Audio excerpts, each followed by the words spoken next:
My name is Chantal Nicod. I am the head of the West African and Education Division. This means that I am responsible for the SDC programs in 5 priority countries in West Africa and also for the education theme in whole SDC. Switzerland is supporting education through different levels. Through the international levels, you just mentioned the GPE, but also we support other international organizations like, for instance, UNESCO in education. We work at the national level, supporting the national policies, designing and implementing national policies, and then we support also actions and activities at local level. If we think about what is specifically Switzerland doing in education, our action and activities are based on our comparative advantages. This means what is the knowledge of Switzerland in education based on the Swiss experience, but also what is the knowledge of Switzerland based on its experience supporting education policies in the developing countries. And regarding these both kind of comparative advantages, Switzerland concentrates in some issues on education. One of them is really contributing to improve the quality of education and also the relevance of education.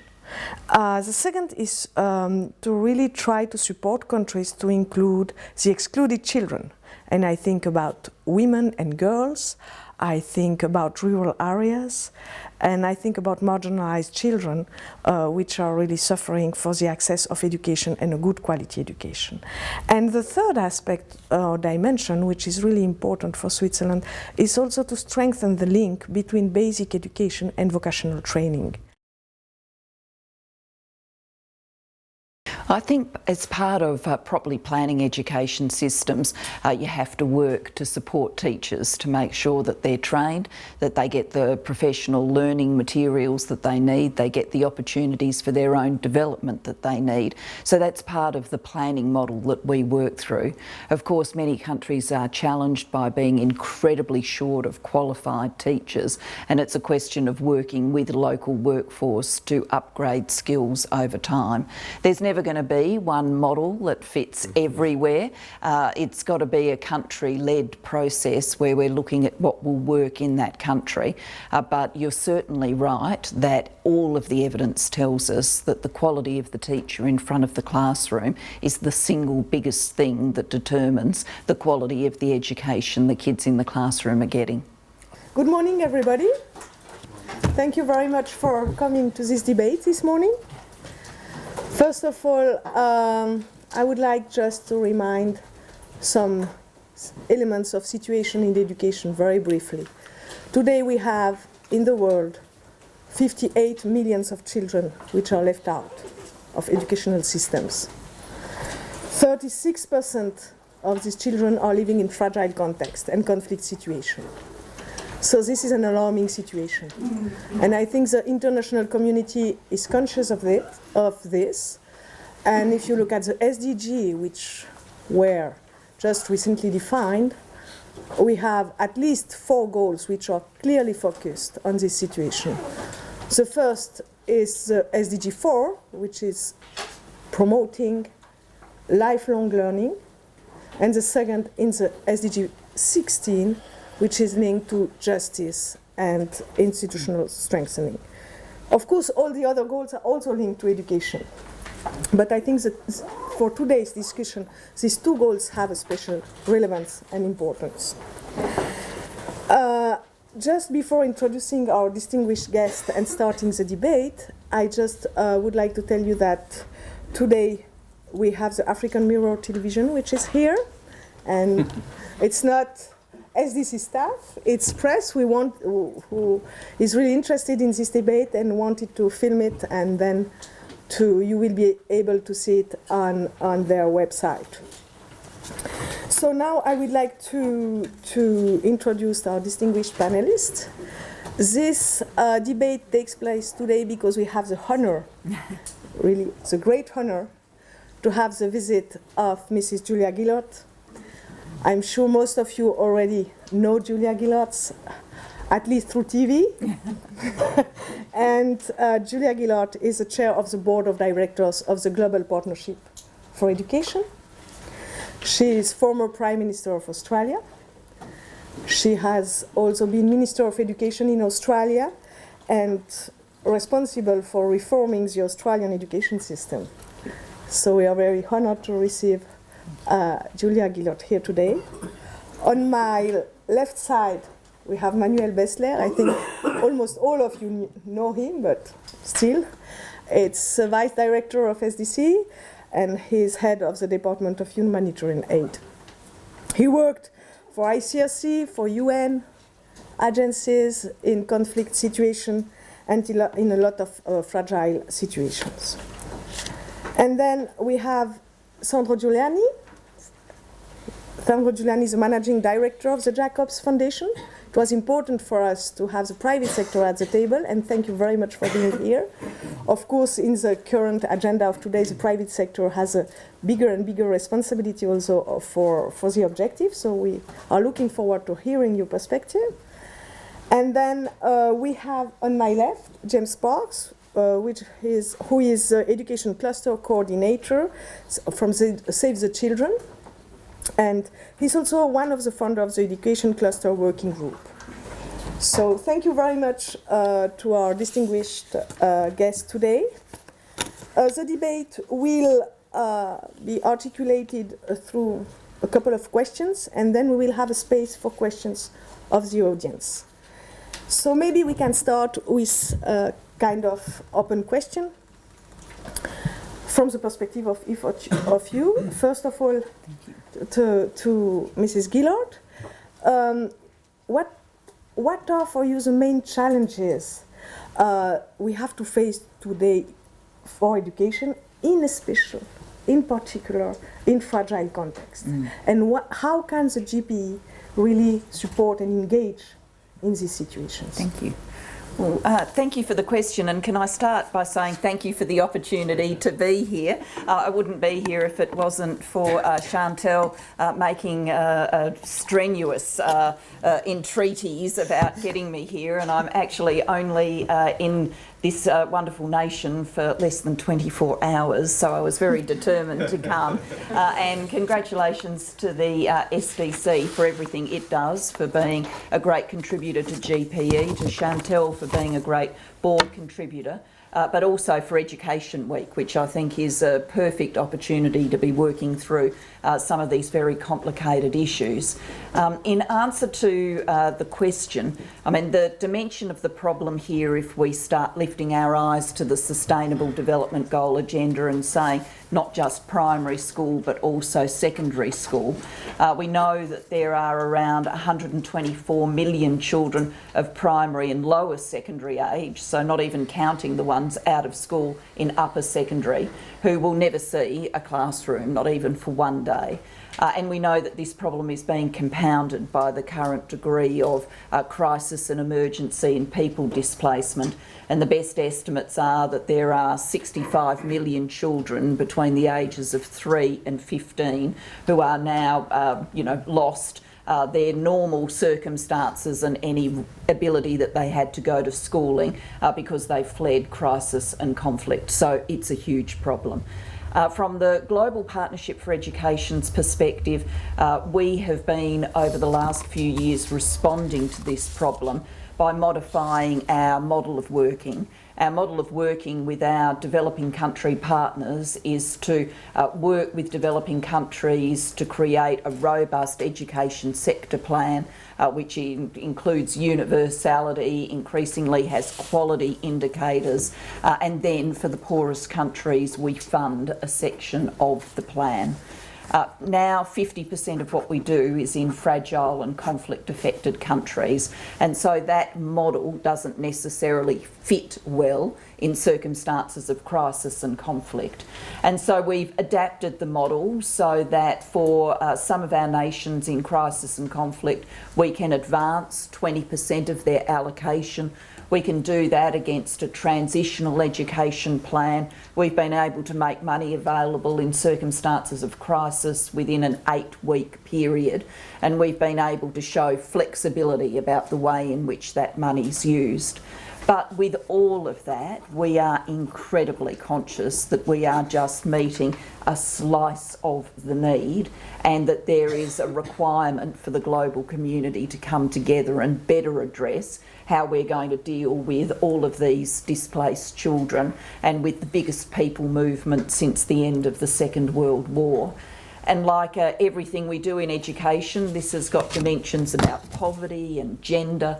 The estimates are that girls are 2.5 times more likely to be pushed out of any schooling if they and their families are displaced because of crisis and conflict. So families in emergency situations are making choices about who gets some form of education. They're making choices to send their boys to school and not their girls. We're collaborating with a global process to try and think through the emergency humanitarian architecture, the development architecture, and to look at where the gaps are and what the world can better do to meet the education needs of children who are now in these circumstances. And it's my dearest hope that we will solve that technical challenge, you know, in at least a first pass way by the end of this year, and in a more substantive way early next year, with a view to having the agenda at the Humanitarian Summit in Istanbul in May strongly focused on the world coming together to better address the needs of children in crisis and conflict. I know in my own Australian domestic politics, I know here across Europe that you know, much political energy is now being put into addressing people movement, and some of that is positive energy, and let's be very frank, some of it's negative energy too. It is causing a lot of community division and tension to see so many people on the move. I think one of the things that we do need to bear down on as a global community is, you know, what more we can do to provide services where people are. Because, of course, one of the things that gets people on the move is a sense of hopelessness about their own lives and the lives of their children. These human beings, like every other human being on the planet, wants to believe that their children will lead better lives than they did. And education is really the key to making sure that promise comes true. So if we can do more on education, then I think we will be in part finding an answer to what is a huge global issue at the moment. Okay. Thank you very much, Julia. I think you raised a lot of dimensions of these challenges. Maybe asking now to Manuel Bassler, we heard about flexibility, necessity of flexibility. We heard about out-of-school children. We heard about Humanitarian Summit in Istanbul also, which is also important. And at the end, we heard about giving hope, as you mentioned. What do you think could be the role of the humanitarian aid in this huge challenge? Thank you, Chantal and Madam Gillard. Really, thank you very much for being on a panel with a Prime Minister. It doesn't happen every day. To giving the necessary gravitas to this panel, and particularly the input from government perspective is for sure important. But I, as a humanitarian, when I think about education, I like very much the quotation of the Jordanian Queen Nora, who says, "No, it's not about even in crisis education is important. It's especially in crisis education is important." As a humanitarian, of course, we try to address immediate needs and make sure people can survive. The second question is about sustainability. How sustainable is our impact or our activity? And what can be more sustainable than to invest in children? What you have there as a potential, that carries on in the crisis, but then particularly beyond the crisis, is of course a huge potential. In this sense, I fully admit also within Swiss humanitarian aid, we're not there yet to give the right place to education in crisis. Take the earthquake in Nepal. The first thing you go is, of course, search and rescue people under the rubble. But how many schools were destroyed? And how make sure that these schools are up and running again to give the important frame also to kids, of course, to pick up their lives. And of course, think about these protracted crises, and the large majority of today's crises are protracted crises. This terrible figure of 17 years as an average figure for people who are displaced for 17 years. That's the year of the length of your education, not only the basic one. That goes up to university. There, I think all humanitarians, of course, including Swiss Humanitarian Aid, have to do more to include this educational perspective and view on education in our activity. So think a bit beyond the rubble. You know, I don't mean it, of course, in a negative way. Of course, we have the mandate, or our core mandate is saving lives, but addressing human suffering and the education can do a lot to alleviate the suffering in the long-term perspective. So you need this widen a bit your look at an emergency, and there education is a fundamental one. Mm-hmm. Thank you very much. I think you raised a very important point, which is a link between humanitarian aid and development cooperation to really ensure sustainability of our actions in education and others. And you also spoke about investment. You really mentioned that education is an investment. So I'm asking the private sector, if we speak about investment, I think you're quite familiar with this kind of concepts. So my question is, what is the investment of the private sector, and how do you conceive the role of the private sector in education, especially in conflict and fragile situations? Thank you very much for this question, which is directly linked to what we do. This is why I'm very happy to be here, to be invited to represent this perspective with this distinguished group of representatives at this table. Maybe just to give what is private sector in my, who am I representing? I'm not representing the private sector, the companies. I represent the private sector in the sense that I work with a foundation, which is private money, that has a link to the private sector, because we own a company of the private sector. But we are completely separate in terms of governance, and in terms of decision making. So I do not represent here the cocoa and chocolate sector. I don't represent Barry Callebaut, because I have nothing to say what they do. And they do not represent the Jacobs Foundation, because I have nothing to say what we do. So we are separate entities, but somehow related. And both have private money. So this is the way I represent the private sector. and looking, I think it's important just to make the point that I would like to bring in here. And looking at the SDGs, what you mentioned, and how this is related, we see in the SDGs that development is a very comprehensive, very complex system. It's not about just doing one thing. It's about embedding an intervention into an ecosystem of change. And when we were reflecting the SDGs, but also our internal developments, we realized that investing in many countries just a bit without any true knowledge and infrastructure in these countries will not maybe bring an effective change.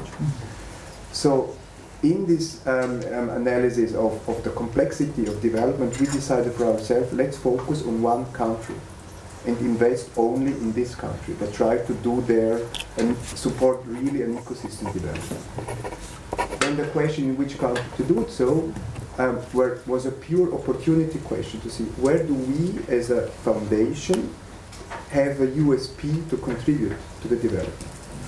And by having an affiliation to the cocoa and chocolate sector, we thought, let's try to work in this context, which is a fragile context. But we did not choose a fragile context per se. We chose a country where we think that we have a leverage, specifically because of our constituency of our foundation, to change some broader development. So this is how we came at deciding to invest all our efforts we have for the international work in one country, which is a fragile country, together with the cocoa and chocolate industry. And to look at why do we think that our private, philanthropic, development-oriented money is well invested in a cooperation with the private sector? I would say the private sector, I think it's really time to stop talking about corporate social responsibility. I think we need to talk about integrating development within the business model of the private sector, because this is sustainable. Corporate social responsibility as an attitude will not be sustainable in terms of crisis. I think it's sustainable to try to integrate it into the business model. And we were assessing, by being close to the private sector, the chocolate and cocoa sector, that they realized, the whole sector pre-competitively realized that they will never, the approaches they took in sustainability were far too little comprehensive. That their CSR policies were not bringing them neither at competing and combating child work, at having an effective child protection system, nor on the other side to have sufficient cocoa supply in the future. On both fronts, they realize what we do is not sufficient. And this is why the sector came together, defining a new sustainability strategy for the whole sector on a pre-competitive basis. And this is where we now step in, and we said, let's try to use this development and try to influence the sustainability strategy, the business model of the private sector, that education is an integral part of that. And that's basically what we try to do in Ivory Coast with the program that we are setting up now. And of course, not just working with the private sector, but at the same time, because this is a very complex system, working with the civil society, working alongside with the government and the national policy strategy, and trying to really build up an ecosystem. And using the private sector, and this is related to the fragile context, I think the private sector is ideally positioned to work in a fragile context because they have an interest to remain there. They have an interest to capitalize on the investments they've taken in being represented in a region, build up infrastructure, build up relations. In the field of cocoa and chocolate, build up the relation to the cooperatives, to the community. So they will not leave. They have an interest to be there. And I think we should use the interest of the private sector purposely to steer development and try to embed it in that. And we have the knowledge on how to do that. We as representatives of the development sector know how to, we try to know, and we know more than the private sector, how to steer development. And that I think we should now consult the private sector how to embed this in their own approaches. Mm-hmm. That's basically what we try. Thank you very much. I think you raised all the challenges of the private sector in development and its role in development in general, and education is a concrete entry point. And this is also an opportunity for the private sector. Of course, if we speak about other themes like governance or like other pure development agency themes, it's maybe more difficult for you to go in, but education gives the opportunity to have a very concrete entry point.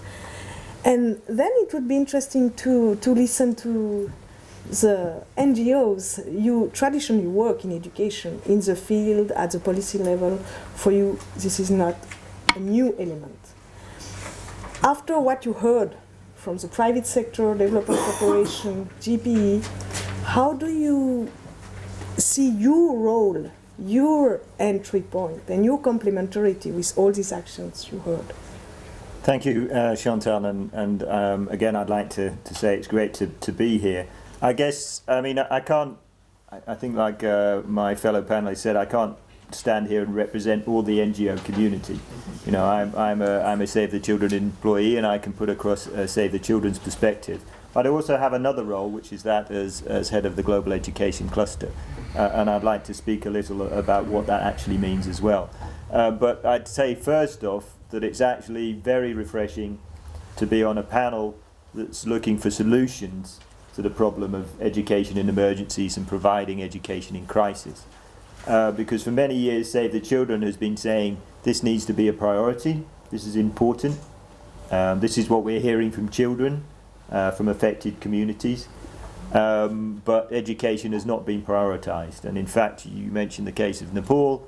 We're still seeing in countries in crisis that education is pushed down, is told it's not a priority sector.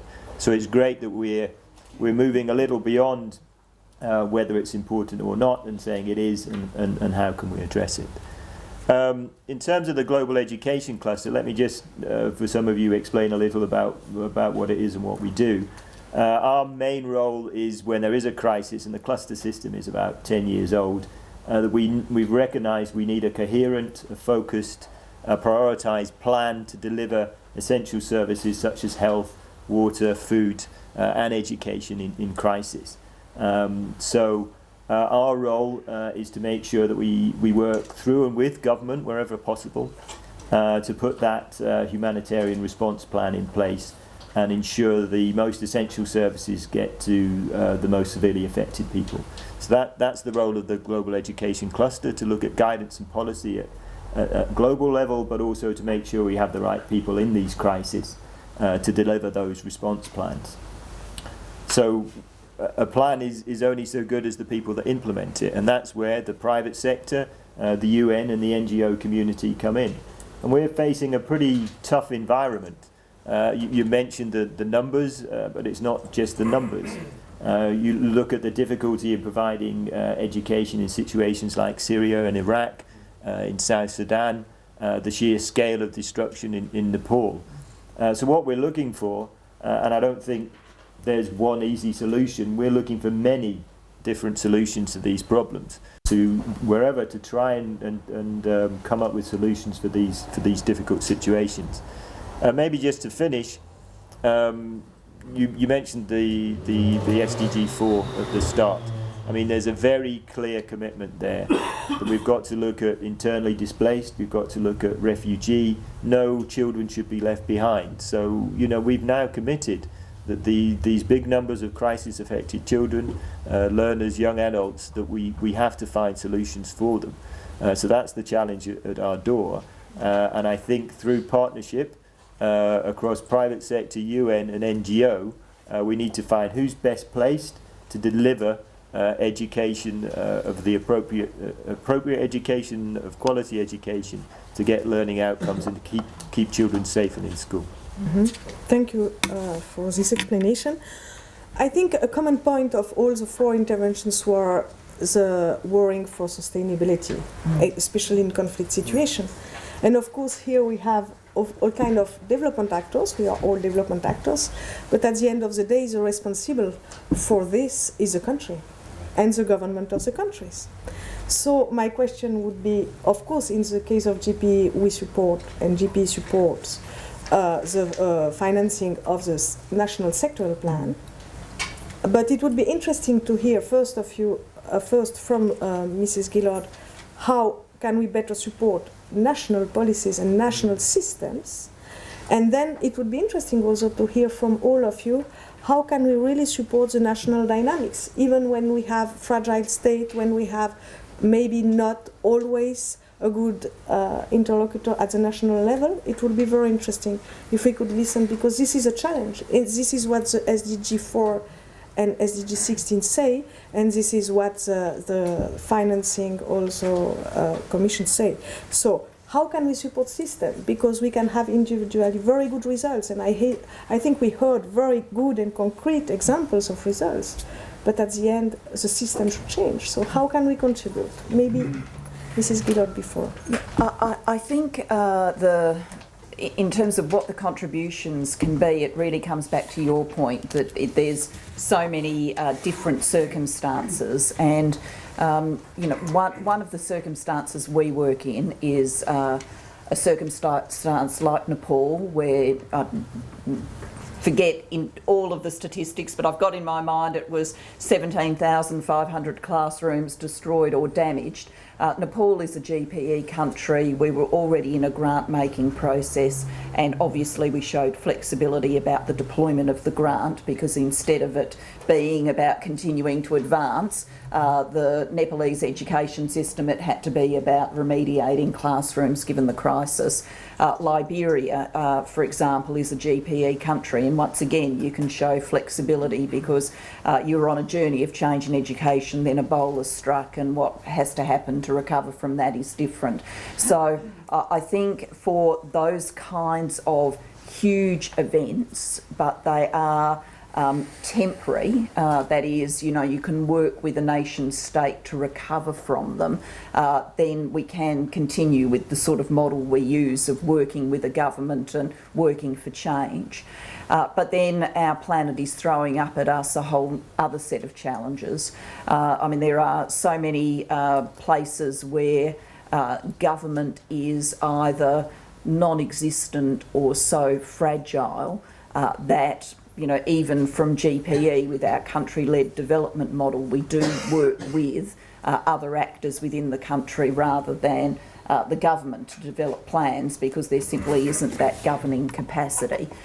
Clearly our aim is to try and develop that governing capacity over time. So somewhere like Somalia, where there was 75% destruction of the schooling system, we've worked on recovery there, and now they're actually moving from a fragmented system to a more integrated schooling system.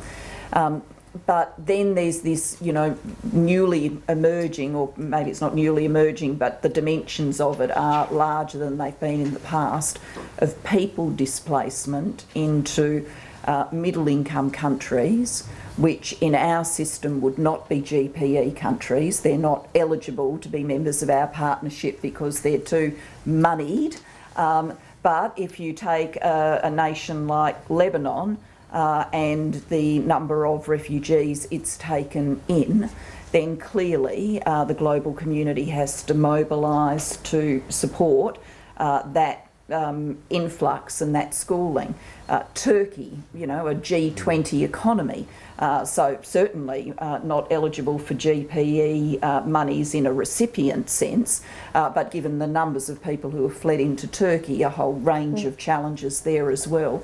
So in this, look for the new architecture and the new ways of trying to support education in crisis and conflict, I think a lot of intellectual endeavour has to go into this issue of people displacement into surrounding nations and what more we can do to help with education of children there. And it's going to challenge many of our normal prisms of what is development, because it's going to take us to places we wouldn't normally think of as being in the development space. Now, having said that, there are big people displacements into countries that are GPE countries. I'm thinking of somewhere like Chad. I had a discussion with the minister there recently, and they are taking the perspective that when they do their education plan, working with GPE, that they've got a plan for the schooling of those children, and they should be congratulated for that. But many nations actually conceptualise their education plan as being for their own populations, and they don't make provision for children who have been displaced from other countries. So one of the things we have to think about in GPE processes is what can we do to incentivise those countries to think about including those refugee children in their planning, rather than saying, this is our schooling system and these refugee kids are somehow over here and we're just looking at improving our schooling system. And I think that is going to require us to unlock some new resources so that there can be some more incentives on the table to broaden what that nation conceptualises as its education planning. So no one size fits all. That's why it's complicated, but it leads you back to needing to get some more resources on the table, which is why I think the Humanitarian Summit is once again such an important moment for the global community. Mm-hmm. I think you really explained us this complexity and the necessity to think out of the box in the way we can really support the countries in their own system. We spoke about IDPs, the inclusion of refugees in countries where we receive these refugees. Manuel Bassler, how do you see the situation, the necessity to really change the systems of the country? You have to put the pressure on the systems, and I mean in plural. NRC, and nice to see Alberto here, wrote a nice brochure where they quoted a 13-year-old Syrian refugee kid in Lebanon that says, if I have to flee again, because they fled already from Syria to Lebanon, if I have to flee again, I have to leave everything, but I can take the education with me, or the training. So there is one of the, this was sort of one of our trigger points for Swiss Humanitarian Aid, that we try to address this, how to make sure that these kids that are on the move have some sort of education, and how to bring it together with the local population. And there it was not that easy to find an agreement with the Ministry of Education in Lebanon, and actually also in Jordan, to have this agreement that they open their schools for the local population, but also for refugee population. And this was for us then a condition to renovate these schools. So the paint job, the sanitation, the furniture, but also books and pencils, to help these schools to get going, and to also financially encourage a double shift. They work now double shift schooling because of this huge amount of kids. In the humanitarian domain, it's meanwhile quite competitive because of the limited funds. And I remember well when I was in Pakistan, my last deployment on the ground, there came some fund from the SURF, from a global pool funding. There we were, the humanitarian country team, and now how to divide this cake. And of course, again, immediately the survival was the first thing that came to play. But then how to make sure to open, and that's why I spoke about the systems, also the humanitarian system has to be addressed, to open the focus that you have to think beyond the pure physical life and the dignity, which we also try to address. And there, of course, education is one major factor.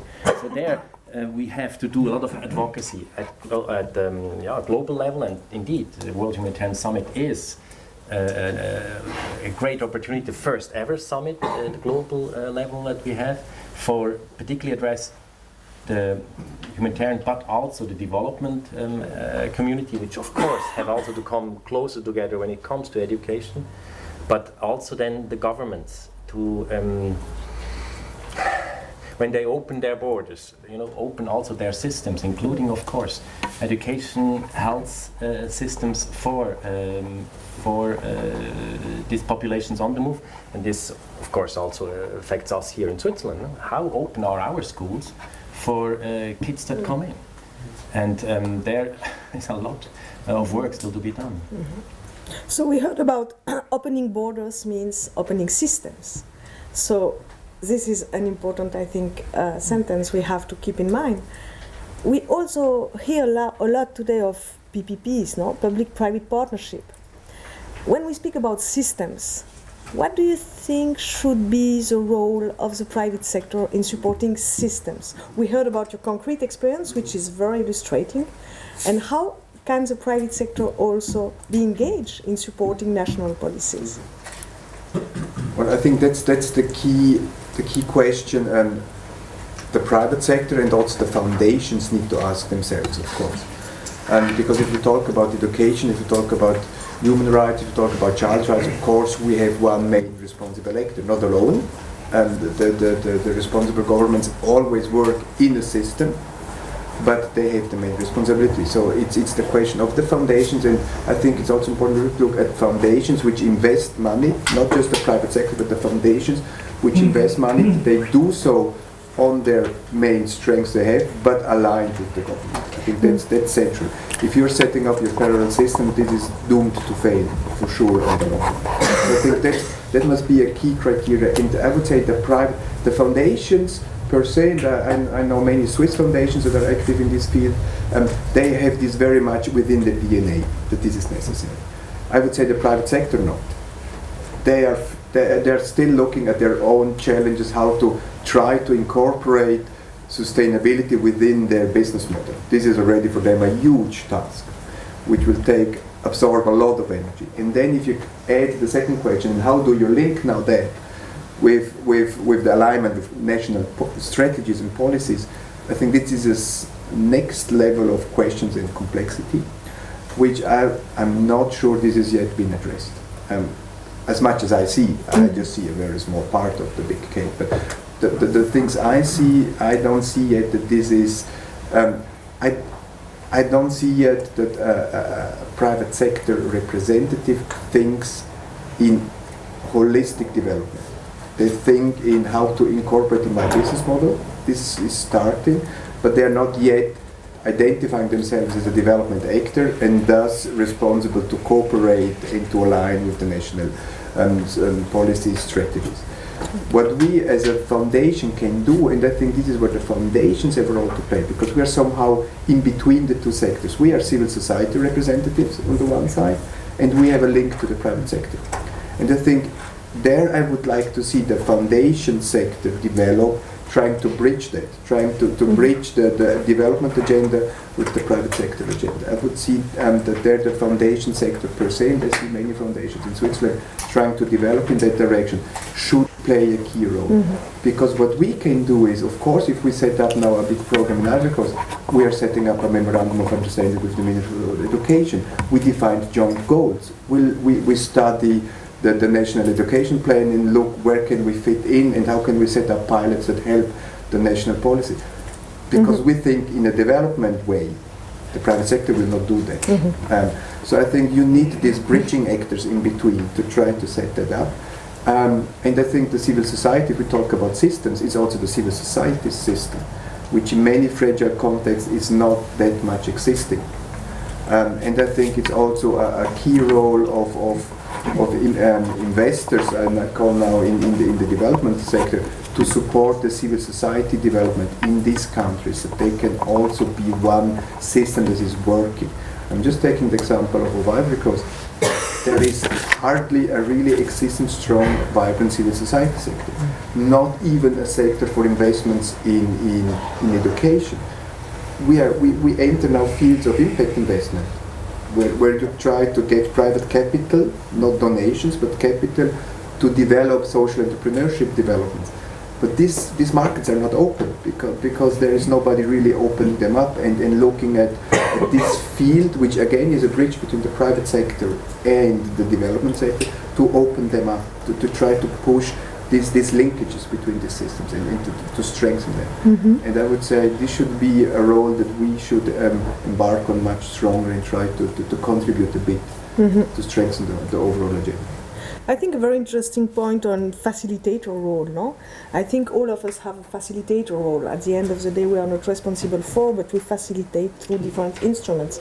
But the role of the private foundation in facilitations, strengthening the link between private sector, pure private sector, and state policy, I think it's a huge work we can still do in the next years.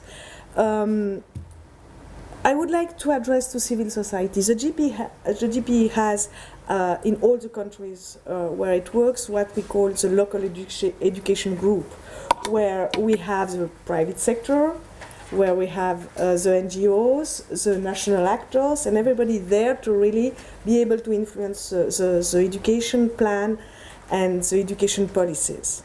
So it's a multi-stakeholder approach that GP has. As NGO, you are not Save the Children, but local NGOs and international NGOs are in this local education group. We heard about system, we heard about alignment, this is already a first step, but how do you think the NGOs can really support these national policies beyond alignment, beyond not being in controversy with the national priorities, but really an engagement of the NGO sector? We see in West Africa that NGOs are more and more recognized as implementing agencies for national education policies. Do you think this is a role of the NGOs, yes or not? And how do you think you can be involved in the national policies? Yes or no question. That's the question, sorry. Okay. Well, you know, I feel the role of NGOs is essential, and I think the whole point of the cluster system is about the whole being more than the sum of the parts. So my experience and the cluster works very much on coordination and partnership within a humanitarian response.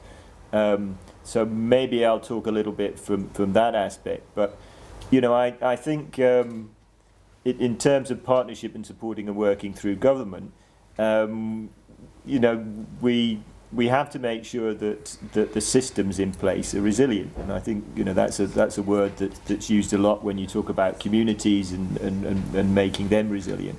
But it's about also making the systems resilient. if there is a major crisis that hits, or in the long-term protracted crisis, how can the system cope with that? If teachers are displaced, are there policies there that allow those teachers to work in different areas of the country? That's an issue we've been trying to address in Iraq. When you have these large-scale displacements, especially across borders, even if you open up and you have the policy to open up the schooling system, there's issues of curriculum and language that you have to take. And so we need to look at the actors in country who are best placed to help support and deliver. And there might not be the capacity within ministries of education at the moment to deliver some of the education services in these difficult situations. And that's where we need organisations like international NGOs to step up and say, well, you know, we've done this in 19 other countries around the world. We have an idea how it might work here. Sit down and work with the UN, with the Ministry of Education, and say, okay, what experience can we bring? What expertise can we bring to put together a system that will look not only for the crisis that you're experiencing now, but also that how can we put into the sector plans a way of responding to future crises. You know, and it's fantastic the work that GPE are doing now to ensure that the funding that goes into these countries is flexible. So when there is a crisis, that the money can be diverted, and we need more of that. So I think GPE are moving in the right way towards being a more crisis-sensitive way of working. And what we need from the humanitarian sector, from the international NGOs and the UN, is to move the other way and say, okay, from the humanitarian side, how can we integrate the way we work into the development planning? You know, the whole preparedness, there's a quote that, you know, if you spend $1 on preparedness, that's going to save you $7 in a crisis. Maybe, you know, talking a bit to what you mentioned, Manuel, about the prioritising education. You had the SURF money, where do you put it?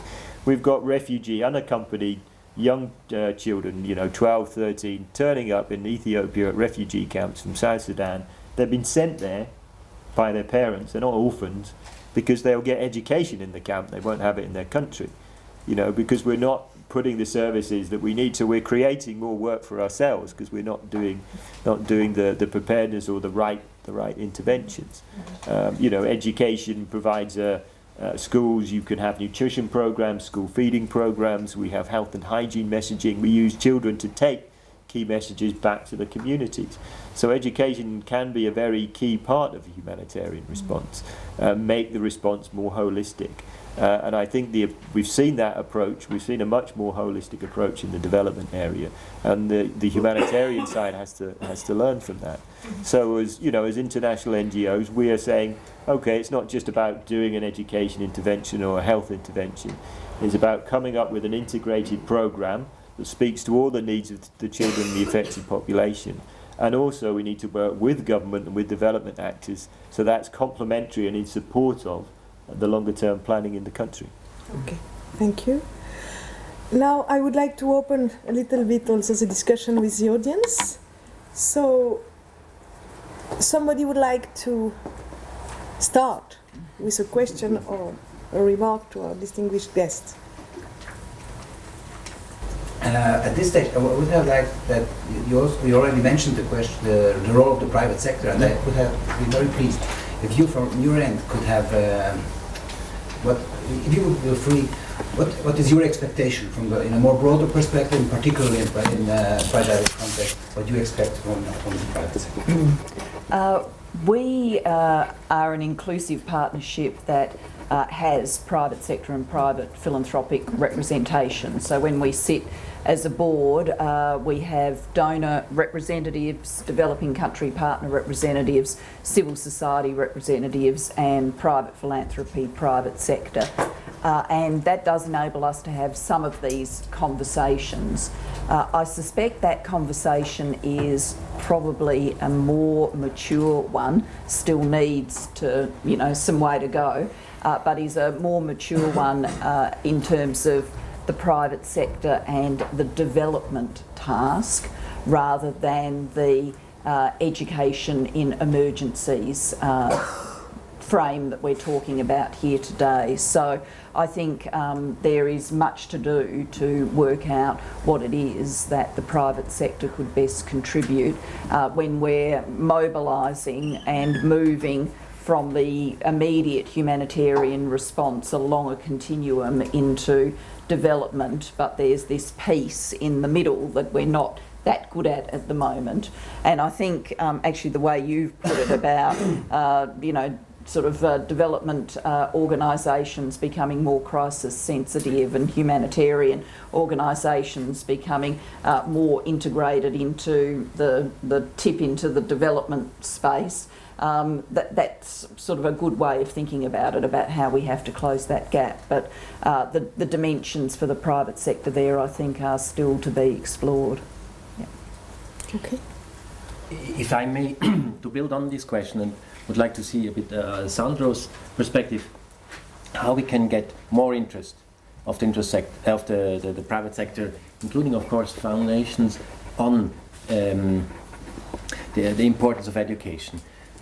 Going back to my example where we had the cake from the surf, X number of millions generous, but of course by far not enough.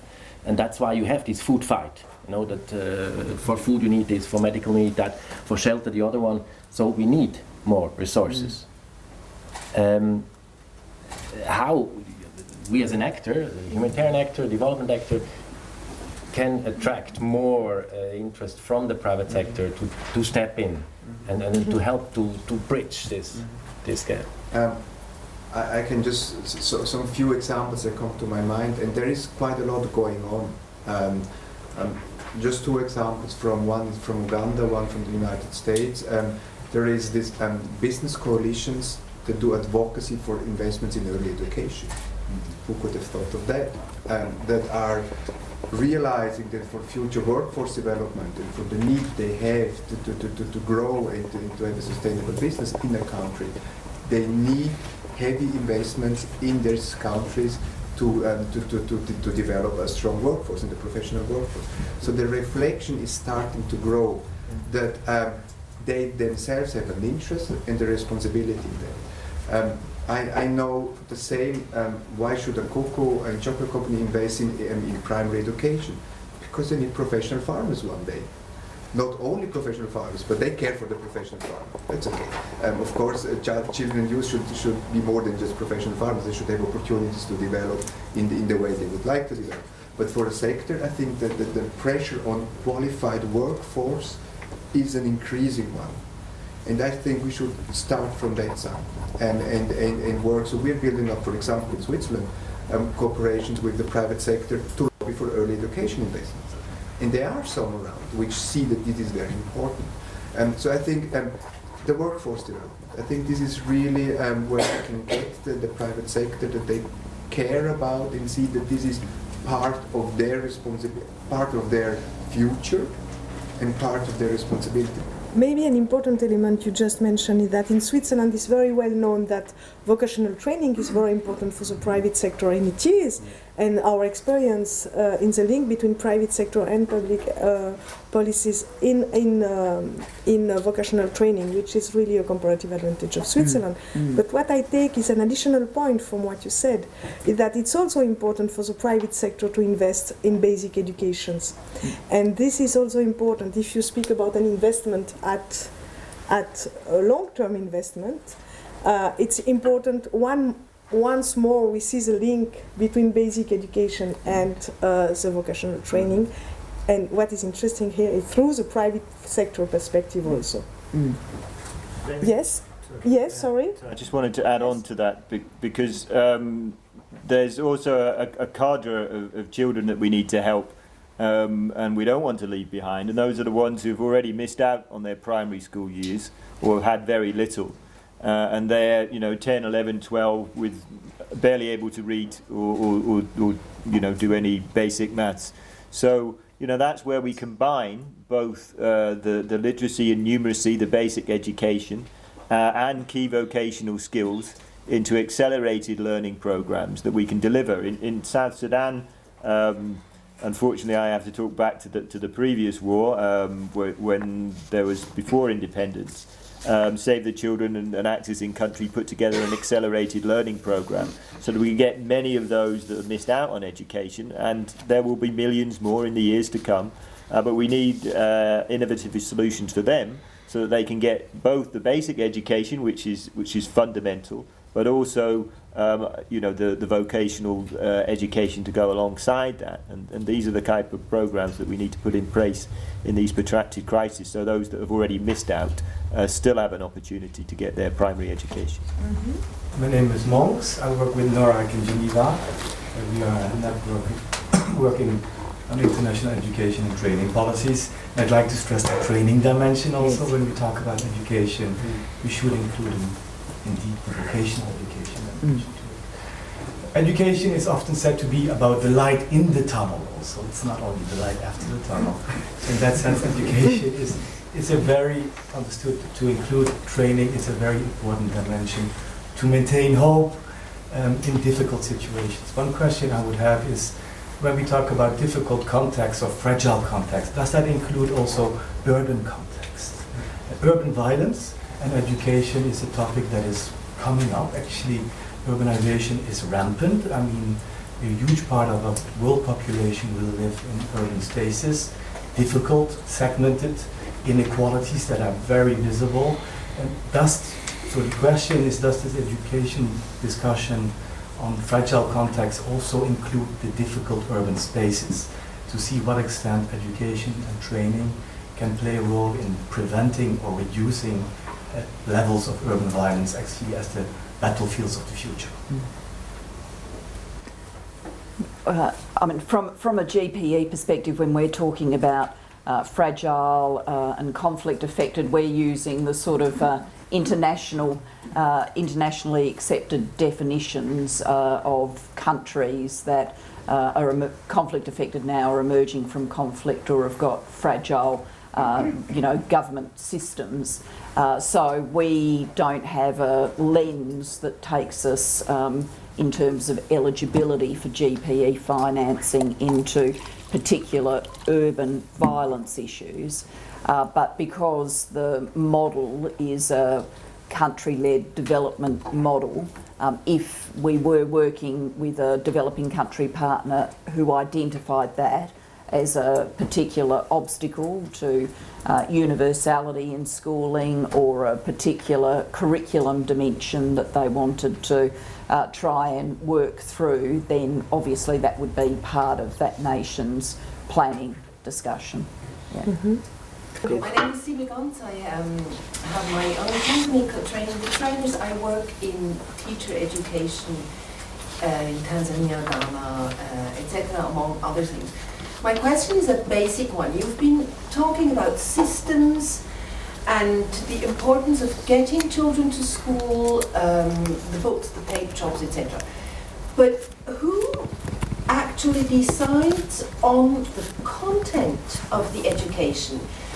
What are these children supposed to learn, and which sets of skills, of competencies are regarded as good, as useful, as helpful, important? Who takes these decisions of the content of education?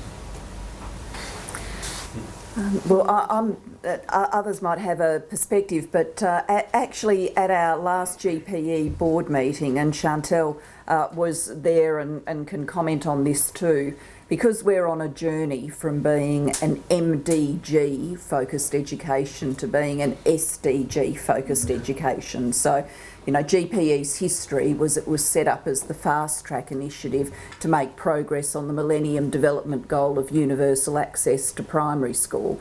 Now we are broadening our agenda because the Sustainable Development Goal agenda is calling on the whole world to do that, and in education to think about at least a year of pre-primary, primary, secondary, upper secondary, technical and vocational education. We're broadening that agenda. We actually had an interesting sort of exchange as we did our strategic planning, where many of our developing country partners were actually very focused on the issue you raise, and they are trying to conceptualise how they can ensure that their secondary schooling systems and technical education systems are generating the skills and capacities that their economy needs to grow. So, you know, this is never going to be a centrally mandated set of decisions. It couldn't possibly work like that. I mean, we think about that from the perspective of our own nations. We wouldn't accept externally imposed curriculum in our own schools. And, you know, the history Australian children learn is obviously going to be different to the history that is taught in schools here, because I suspect Australian history is not a great component of what is taught in your schooling system. I'm happy to be proved wrong, but I suspect that's right. So, you know, you can't centrally mandate, but you can work as countries are planning their education systems for, you know, perspectives about quality and relevance. Separately to wearing my GPE hat, I am involved at Brookings, and Brookings has auspiced this Learning Metrics Task Force process, which is about trying to define quality in education and the measurements around quality. And one of the discussions that certainly led to, very much pushed by developing countries, is that they want a sense of global citizenship skills to stand alongside foundation skills like literacy and numeracy. So they do, you know, they are working with a broad perspective on what education should achieve. Also to this, it's a good question, the quality, what are the standards of education? One example, in one country, you know, there was a lot of education, vocational education for car mechanics. And then there were no cars. You know, these guys had perhaps a great degree, but they could not really employ their degrees. Another example, UNRWA, the United Nations Relief Works Agency for Palestinian Refugees, which we are, Switzerland supports a lot. The focus we are under, what is taught in their schools. You know, how much of the political debate of the Israeli-Palestinian conflict is in these schools? What comes out of the schools? How can we, as a sponsor, as a founder of UNRWA, guarantee that these schools live up to the principles of neutrality and and this is this link that education cannot be sort of out of space. It has to be linked to a structure. In the UNRWA schools, it's utterly important that education in these schools are linked to the national curricula, be it the Palestinian one, be it the Jordanian one, Syrian one, Lebanese one, and how much we as a funder can influence this and make sure that there is this quality. With education, you have a tremendous influence on these young people. Of course, they can go this or the other way. So quality of education, how to address this. On the one hand side, make sure it's embedded in the circumstances of the context, addresses the needs of the context. On the other side, of course, lives up to some international standards. This is for sure a challenge. Exactly. Just if I may complete also on what Julia said, is that now I think education is in a very key moment where everybody sees a big potential in education for everything. We speak about demography, we say, oh, okay, so reproductive health, this is through education, so this is through schools. We speak about fragility, we speak about extremism, we say, oh, this is education, so we should include also civic education in all the curricula. I mean, there is a huge potential in education, but there is also now a huge pressure on education to really be responsible for all these issues. And this is a huge challenge we have now with this SDG 4, which is really a holistic approach, but it's also a huge pressure on the education system, which should provide quality. Quality is a big challenge now. At a worldwide level, as it has been mentioned, we made very good progress, but on the quality level we still have problems. And it's not only in Africa. We have a huge quality problem in Asia, for instance. And this is, I think, one of the next challenges we have to face with and through the GPE also. I think you wanted, Sandro, to say something. Just to combine the two questions a bit. I would not ask the content question. I think it's a competence and skills question. What do we want that the children have at the end of the school?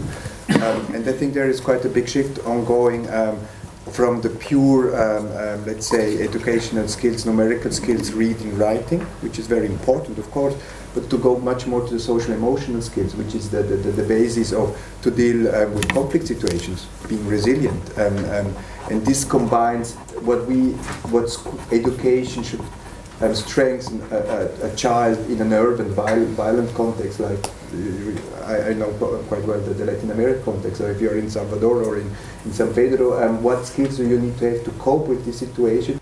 They are not very different to the skills you need to cope in a conflict situation where we have war or where you have a natural catastrophe. So I think it's about asking what can education do to strengthen the child in its development to cope and to be resilient to fragile context. I think this is the question we should bring in, and then you're not overcharging the curriculum, because the issue we had in Switzerland, the Lehrplan 21, everybody wanted to put in some new content. This is exploding. I think it's much more strengthening the skills, the soft skills, which is a very ugly word for something very important, but to strengthen the personality of the children. And OECD is shifting a lot in that direction, setting up huge research plans to capture these skills dimension. And I think we should discuss also, especially in a humanitarian and fragile context, how to strengthen these skills. Chantal? Yes, of course. Yeah, maybe just to build on that, just 2 quick points. And those skills, they're transferable skills. So whatever the field of work that you're moving into, you know, those are key skills: dealing with people, resolving conflict, working over disagreement. You know, in many areas of life, they're going to be important. But I've got to mention, and from your role, teachers in all of this. You know, and that's where we need to put a key focus of our support. Because it's all very well having these things in the curriculum, but are the teachers able and supported to deliver them, and deliver them in, you know, a child-friendly, a child-sensitive way? You know, it's one thing learning outcomes. It's great if children are passing their exams more, but if someone's using a stick to beat them to do it, what are we actually teaching them about how life works? Okay, so I think we also have to have that focus that the delivery methods of education also are promoting peace and development and conflict resolution, and not adding to it. Thank you. I think just after, maybe just before one question. Alberto Basini from the Norwegian Refugee Council.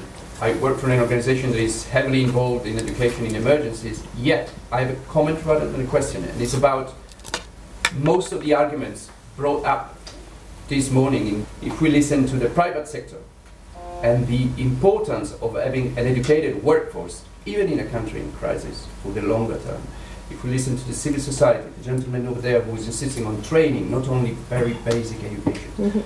Most public health, for instance, it was not raised this morning, but when school feeding is linked to education, when HIV/AIDS awareness is linked to education, when mine awareness is linked to education.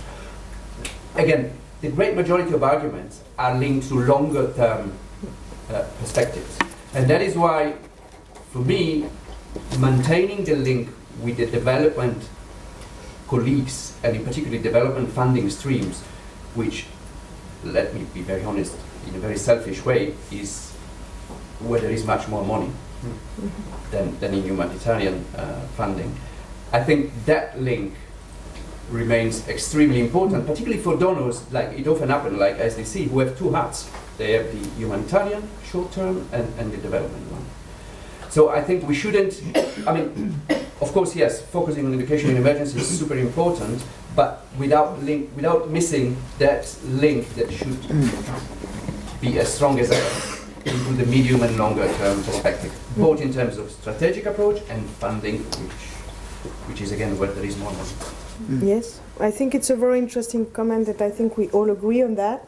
I don't know if Giuliani would like to make a comment on that. I agree. I mean, this is, we've been asked today to focus on education in emergencies because of contemporary circumstances and where the debate is, but this is not a either or.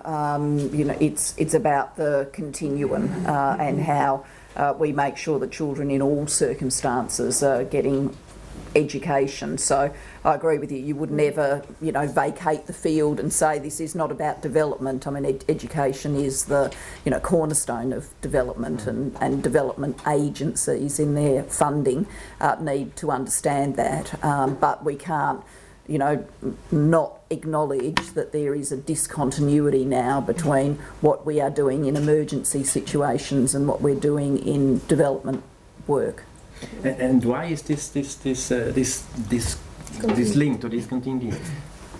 I mean, we see it here in our house, no, in SDC. Yes, we have these two, also budget-wise, these two silos. To work together is easily said and done. We work in very different dynamics.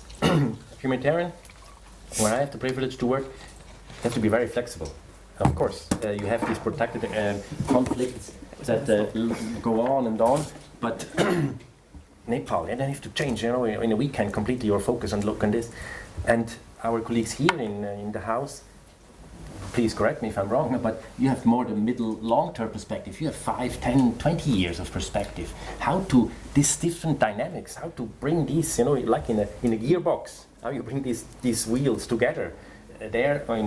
We first have to do some homework.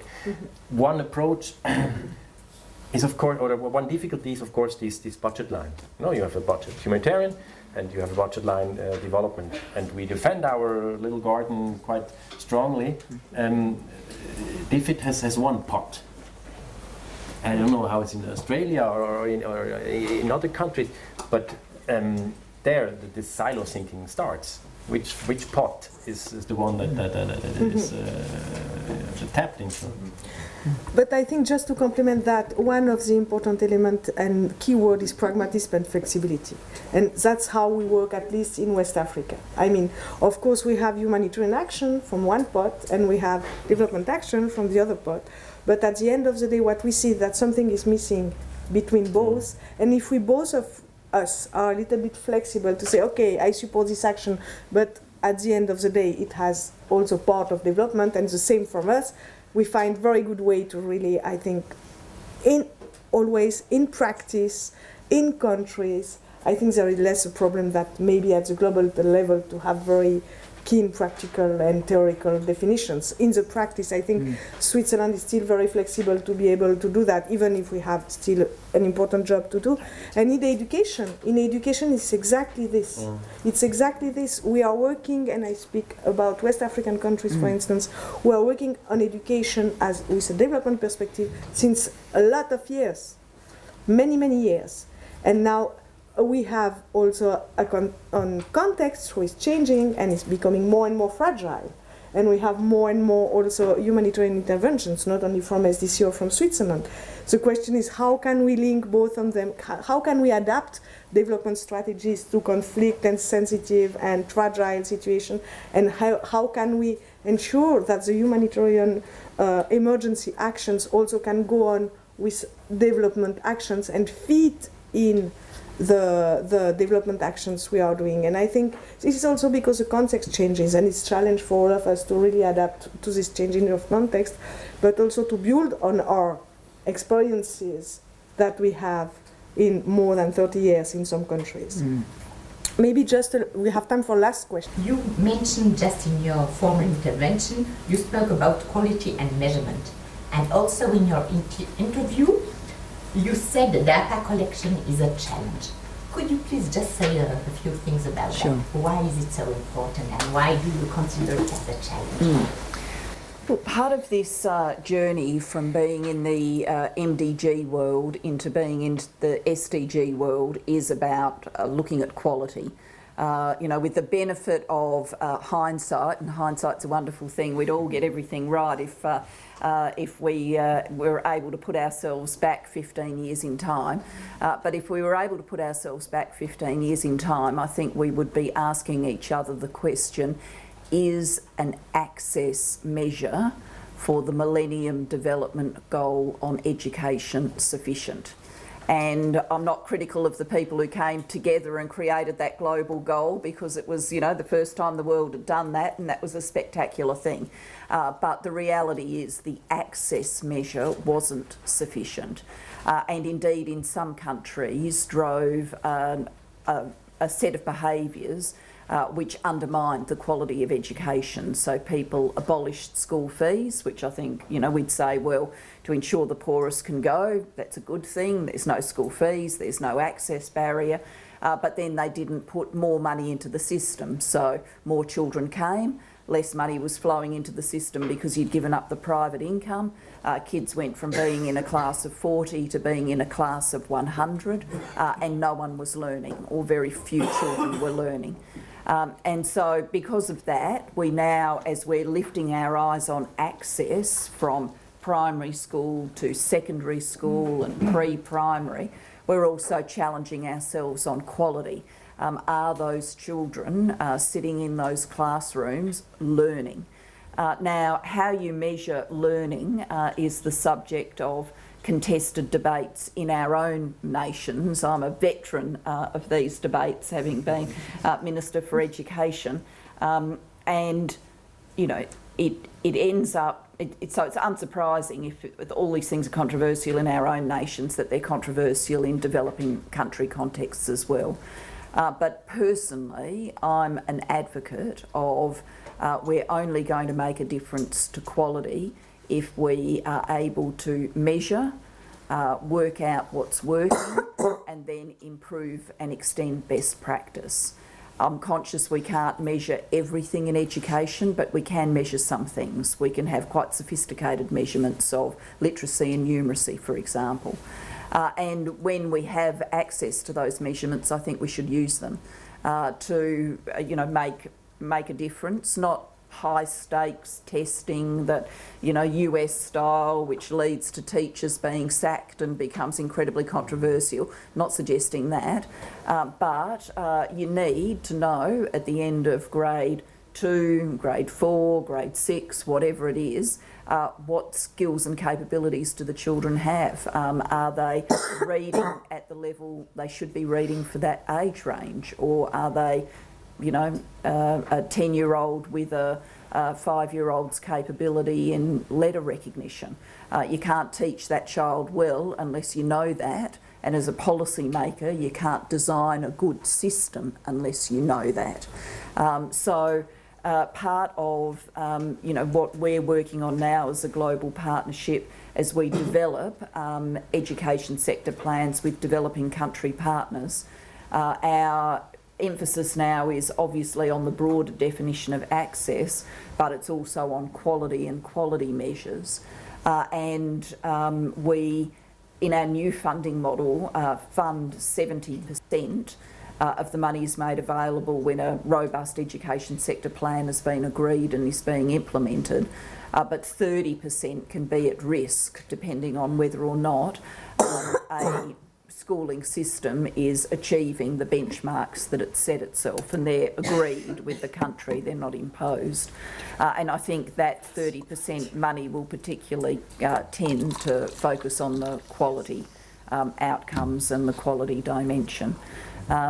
So, I mean, amongst, you know, we've used a lot of statistics today, but amongst the many statistics we throw around in the global education community, you know, it's 250 million children, many of whom have been in school for 4 years and still cannot do even the simplest of reading and writing. You know, that's a tragedy for those children. It's a challenge for all of us. And it's also a challenge in terms of attracting donor financing, both private and from donor nations, because donors inevitably want to put their money into what works. And if they feel that they're going to be funding an education system no one's learning in, then other investments will strike them as greater impact for the dollars. So this is, you know, about the quality for the kids, but it's also about the global education advocacy and how we attract more resources. Thank you very much. I think on these very important and key words, we will have to close now our debate. I would like to really warmly thank all of you, all of our distinguished guests, all of you, audience, and we invite you for going on with the debate, because of course it's impossible to resume this debate. We just started to open it, and we hope we will go on with a coffee. You will see our stand on education there, because at SDC is Education Week this week, so this is part of our activities. Of course, it's honor of the visit of Julia Gillard. So I invite you to a coffee break there and to go on with the exchange. Thank you very much to all of you.